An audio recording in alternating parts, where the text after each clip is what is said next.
ఇచ్చిన హామీల మేరకు 2 లక్షలు పంట రుణమాఫీ పూర్తిగా మాఫీ చేయాలని, అన్కండిషనల్ గా మాఫీ చేయాలని, దాదాపు 70 లక్షల రైతులు రుణమాఫీకి అర్హులని చెప్పి స్వయాన రేవంత్ రెడ్డి గారే చెప్పి ఈరోజు కేవలం 22 లక్షల మందికి మాత్రమే రుణమాఫీ చేయడం ఇది అప్రజాస్వామ్యం, మోసమని తెలియజేస్తా ఉన్నాను.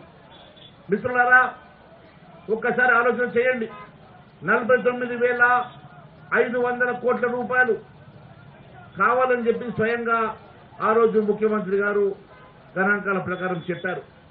దాని తర్వాత అదే ముఖ్యమంత్రి గారు గాంధీ భవన్ సాక్షిగా 40,000 కోట్ల రూపాయలు అవసరమైంది, 40,000 కోట్లతోటి రుణమాఫీ పూర్తిగా చేస్తాను, నా కడుపు కట్టుకుంటే 40,000 పెద్ద మాట కాదన్నాడు.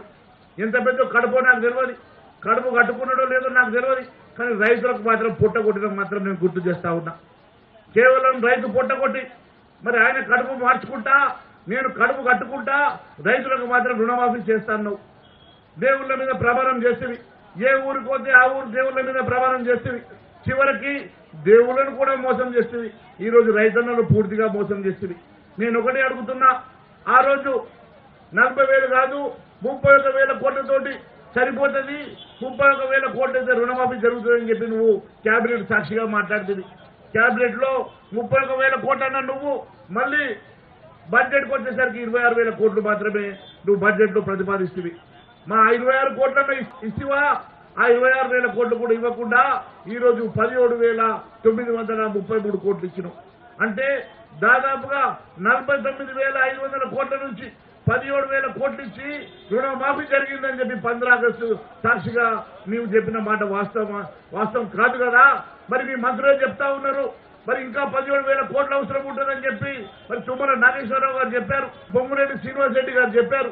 మరి ఈ లెక్క ప్రకారం రుణమాఫీ పూర్తిగా జరగలేదని మీ సాక్షాత్తు మీ స్వయంగా మీ కేబినెట్ మంత్రులే చెప్తా ఉంటే నువ్వు పచ్చి అబద్దాలు మాట్లాడుతూ రుణమాఫీ చేసిన అంటివి. దానికోసం ఒక స్పెషల్ డ్రైవ్ అంటివి. 45 రోజులైంది స్పెషల్ డ్రైవ్. ఎక్కడ బాయ్ స్పెషల్ డ్రైవ్ గురించి మాట్లాడవు? దాన్ని ఏం సేకరణ చేస్తావో, ఏ రకమైనటువంటి మరి వివరాలు సేకరించినవో ఇప్పటి వరకు నువ్వు ఎక్కడ కూడా వెబ్సైట్ లో పెట్టకపోతివి, ఎక్కడ కూడా అది కానరాకపాయ్. మరి రుణమాఫీ పూర్తిగా మోసం చేసేవి. దాంతో పాటు నువ్వు ఇచ్చినటువంటి జిల్లాలో మండల వారీగా మొత్తం నువ్వు సేకరించినటువంటి రైతుల వివరాలు, అరువుల వివరాలు ఇప్పటి వరకు ఎందుకు మరి పబ్లిక్ డొమైన్ లో పెడతలేవు అని చెప్పి మేము డిమాండ్ చేస్తా ఉన్నాం. ఖచ్చితంగా అవన్నీ కూడా వెంటనే మరి రైతు రుణమాఫీ చేయాలా, లేకపోతే ఇప్పుడే అరుణమ్మ గారు చెప్పినట్లు బహిరంగ క్షమాపణ అన్నా కానీ ముఖ్యమంత్రి గారు చెప్పాలని మేము డిమాండ్ చేస్తా ఉన్నాం. అంతేకాదు రైతు బంధు పేరు మీద మోసం చేస్తేవి, ఒక్కొక్కరికి ఎకరానికి 15,000 రూపాయలు ఇస్తా అంటేవి, 10,000 సరిపోవు అంటేవి. మరి ఇప్పటి వరకు 9.5 నెలల్లో రూపాయి కూడా నువ్వు ఇయ్యలేడు దాకా రైతు బంధు వేయకపోతేవి. మరి రైతు బంధుకు దాదాపు 20,000 కోట్ల రూపాయలు అవసరం ఉన్నది, కానీ ఇప్పటి వరకు నువ్వు ఒక్క రూపాయి కూడా రైతు బంధు వేయకపోతేవి, దానికి విధి విధానాలు కూడా చెప్పకపోతేవి. ఈ రకంగా మరి రైతులు మోసం చేసుడు కాదని అడుగుతున్నా. అంతేకాదు గిట్టుబాటు ధర ఇస్తా అంటేవి, 500 రూపాయలు వడ్లకు బోనస్ అంటేవి, మళ్ళీ సన్న బియ్యంకి మాత్రమే బోనస్ ఇస్తుంది.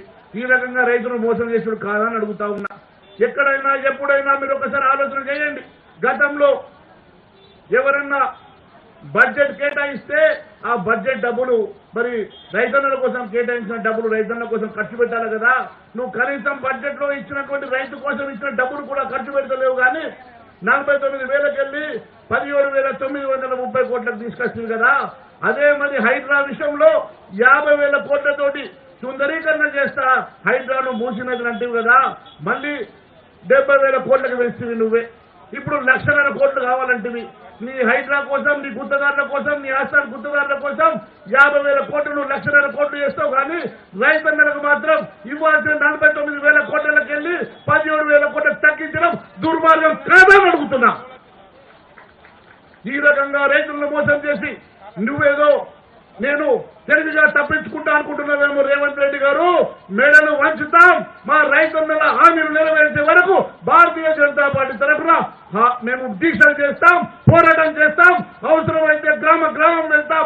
రైతన్నలతో పాటు మీరు ఇచ్చినటువంటి అన్ని వర్గాల ప్రజానికి ఇచ్చిన అన్ని హామీలు నెరవేర్చే వరకు మీ వెంట పడతాం, తరుముతాం. మిమ్మల్ని ఖచ్చితంగా హామీలు నెరవేర్చేలాగా మీ వెంట పోరాటం చేస్తామని మరొక్కసారి తెలియజేసుకుంటూ